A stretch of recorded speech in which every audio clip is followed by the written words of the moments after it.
하나님의 말씀은 창세기 37장 25절에서 28절까지의 말씀입니다. 저와 여러분이 한 목소리로 읽도록 하겠습니다. 그들이 앉아 음식을 먹다가 눈을 들어 본즉 한 무리의 이스마엘 사람들이 길앗에서 오는데 그 낙타들의 향품과 유향과 몰약을 싣고 애굽으로 내려가는지라. 유다가 자기 형제에게 이르되 우리가 우리 동생을 죽이고 그의 피를 덮어둔들 무엇이 유익할까? 자, 그를 이스마엘 사람들에게 팔고 그에게 우리 손을 대지 말자. 그는 우리의 동생이요 우리의 혈육이니라 하매 그의 형제들이 청종하였더라. 그때에 미디안 상인 사람들이 지나가고 있는지라. 형들이 요셉을 구덩이에서 끌어올리고 은 20에 그를 이스마엘 사람들에게 팔매 그 상인들이 요셉을 데리고 애굽으로 갔더라. 아멘. 오늘 말씀 안에 보면 요셉이 구덩이 속에 있을 때에 때마침 한 무리의 이스마엘 상인들이 지나가고 있었습니다. 이것은 요셉이 구덩이 속에 있지만 하나님께서는 요셉을 구원하기 위해서 구덩이 밖에서 요셉을 위해서 일하고 계신 것을 말씀하고 있는 것입니다. 요셉은 구덩이 속에 계속 있었다면 굶어서 죽게 되었을 텐데 마침 지나가는 이스마엘 상인들에게 팔려서 구덩이 밖으로 나올 수 있었기 때문입니다. 따라서 요셉이 이 구덩이 안에 갇혀 있어서 비록 눈으로 볼 수 없고 귀로 들을 수 없지만 하나님께서는 단 한순간도 쉬지 않으시고 요셉을 위해서 역사하고 계셨던 것입니다. 시편 121편 4절 말씀 안에 보면 이스라엘을 지키시는 자는 졸지도 아니하고 주무시지도 아니한다라고 말씀하고 있습니다. 따라서 사랑하는 여러분, 여러분이 나만의 박스 안에 있다 보니 하나님의 역사하심을 눈으로 볼 수 없고 느낄 수 없을 때도 물론 있습니다. 하지만 하나님께서는 나의 인생이라는 박스 밖에서 나를 도와줄 이스마엘 상인을 여러분에게 이미 보내셨다라고 하는 사실입니다. 곧 도착하게 될 것입니다. 곧 구덩이 밖으로 여러분이 나오게 될 것입니다. 내가 구덩이 안에 갇혀 있을 때의 중요한 것은 무엇인가 하면 바로 하나님께 기도하는 것이 중요합니다.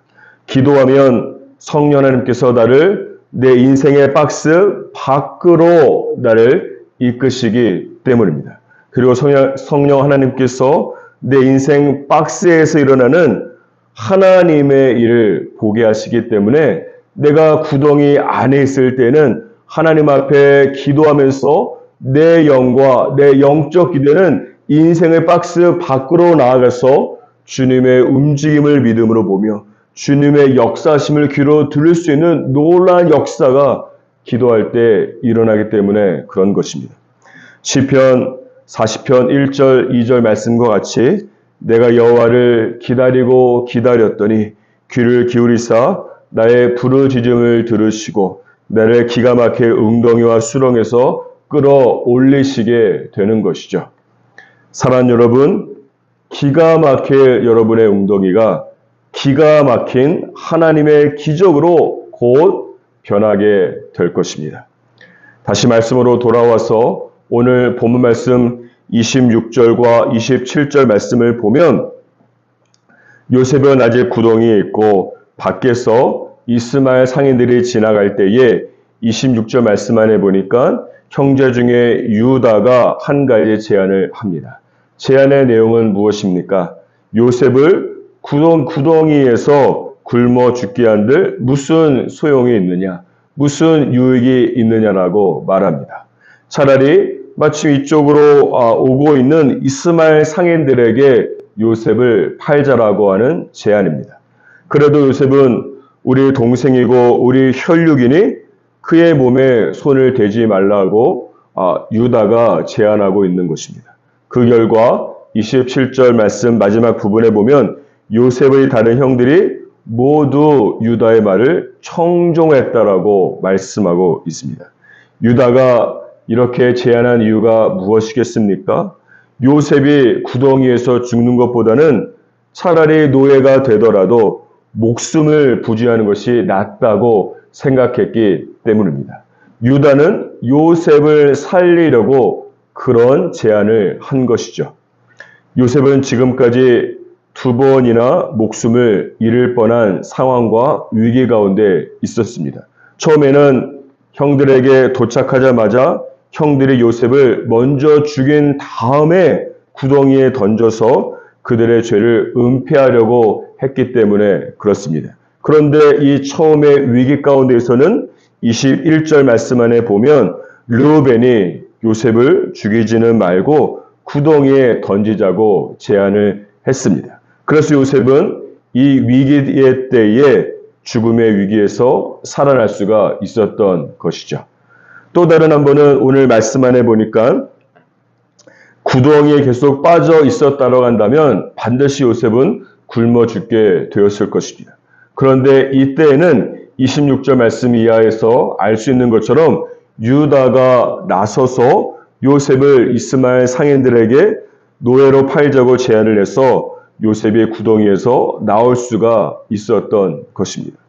따라서 요셉은 집을 떠나서 형들이 있는 도단에 왔는데 이것은 어떻게 본다면 사망의 음침한 골짜기 속으로 들어가게 된 것이나 다름없는 상황입니다. 요셉은 또한 이 사망의 음침한 골짜기 속에서 그를 죽이고자 하는 짐승보다 더 짐승 같은 짐승보다 못한 형제들에게 죽음의 위협을 당하고 있지 않습니까? 하지만 하나님께서 르우벤과 유다를 통해서 요셉을 짐승 같은 형들의 살해 위협에서 구원하시고 보호하시고 살리고 있습니다. 그래서 시편 23편 4절 말씀 안에 보면 시편 기자가 이렇게 고백하고 있습니다. 내가 사망의 음침한 골짜기로 다닐지라도 해를 두려워하지 않을 것은 주께서 나와 함께 하심이라. 주의 지팡이와 막대기가 나를 안위하시나이다. 왜냐하면 여호와는 나의 목자이시기 때문에 그런 것입니다. 따라서 누군가는 말하길 인생은 사망의 음침한 골짜기 같다라고 말할 것입니다. 하지만 여호와를 목자로 둔 사람의 인생은 어떻게 이야기할 수 있겠습니까? 사망의 음침한 골짜기가 생명의 은혜의 골짜기로 변하는 역사가 일어나게 되는 것이죠. 나를 죽이려고 하는 8명의 형들 속에서도 나를 살리려고 하는 2명의 형들이 그 안에 있기 때문에 그런 것입니다. 지금 여러분은 어떤 인생의 골짜기를 걸어가고 있습니까? 사망의 음침한 골짜기입니까? 아니면 생명의 은혜의 골짜기를 걸어가고 있습니까? 하나님을 나의 목자로 삼고 따라갈 때에 동일한 골짜기이고 동일한 짐승 소리가 들리고 동일한 웅덩이가 있지만 사망의 음침한 골짜기가 생명의 은혜의 골짜기로 보이기 시작할 것입니다. 하나님을 나의 목자로 둔다는 것은 크게 2가지로 생각해 볼 수 있습니다. 첫 번째는 요한복음 10장 27절 말씀과 같이 내 양은 내 음성을 들으며 나는 그들을 알며 그들은 나를 따른다라고 말씀하고 있습니다. 따라서 매일마다 예배와 말씀과 기도의 은혜의 수단 속에서 나에게 말씀하시는 목자의 음성을 들으며 살아가야 합니다. 그럴 때에 사망의 음침한 골짜기를 통과할 수 있는 지도와 방향을 하나님께 얻을 수 있기 때문에 그런 것입니다. 두 번째는 시편 23편 2절 말씀과 같이 목자 되신 여호와께서 나를 푸른 풀밭에 누이신다라고 말씀하고 있습니다. 아시는 것처럼 양이라고 하는 동물은 주위에 조금이라도 환경이 좋지 않고 두려움과 불안의 요소가 있으면 절대 누우려고 하지를 않습니다. 그래서 시편 23편 말씀 안에 보면 하나님께서 양을 의도적으로 들어 눕게 하시는 것입니다. 주위에 늑대 아닌 어떤 맹수가 있어도 목자인 나를 믿고 누워도 괜찮다라고 하나님께서 말씀하고 양을 위로해주고 있는 것이죠. 따라서 내가 양으로서 사망의 음침한 골짜기를 걸어가면서도 내가 누울 수 있기 위해서는 무엇보다 내 몸보다 내 생각을 눕힐 때 내가 진정으로 누울 수 있습니다. 내 생각을 눕힌다는 것은 무엇입니까? 내 상황에 대한 목자 되신 하나님의 말씀을 믿고 내 두려움을 내려놓고 내 근심을 내려놓는 것이 내 생각을 눕히게 되는 것입니다. 내가 사망의 음침한 골짜기로 다닐지라도 주의 지팡이와 막대기가 나를 안위하신다라고 하는 여호와 하나님의 말씀을 믿고 듣게 될 때에 내 생각을 눕히고 더 나아가서 내 몸을 푸른 초장에 눕힐 수가 있는 것이죠. 내 생각을 눕힌다는 것을 20세기 신학자 라인홀드 니버의 기도 가운데에 이렇게 표현되어 있습니다.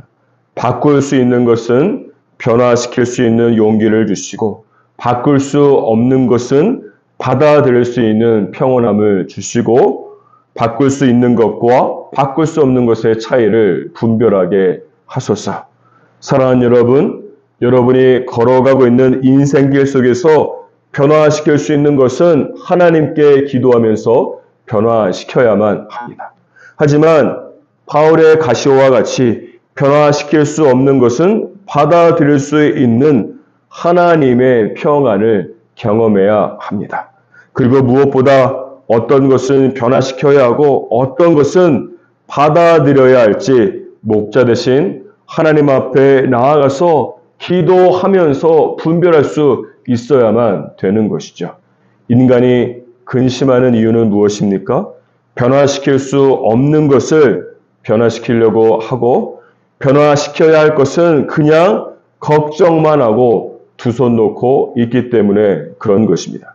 그러므로 인생길을 걸어가면서 첫째는 목자 대신 하나님의 음성을 들으며 둘째는 목자 대신 하나님 앞에 무엇보다 내 생각을 누이면서 내 몸을 눕힐 수 있기를 축복하고 그때에 사망의 음침한 골짜기가 생명의 은혜의 골짜기로 변할 뿐만 아니라 기가 막힐 웅덩이가 기가 막힌 주님의 역사가 일어나는 놀라운 현장으로 변화되기를 주님의 이름으로 축복합니다.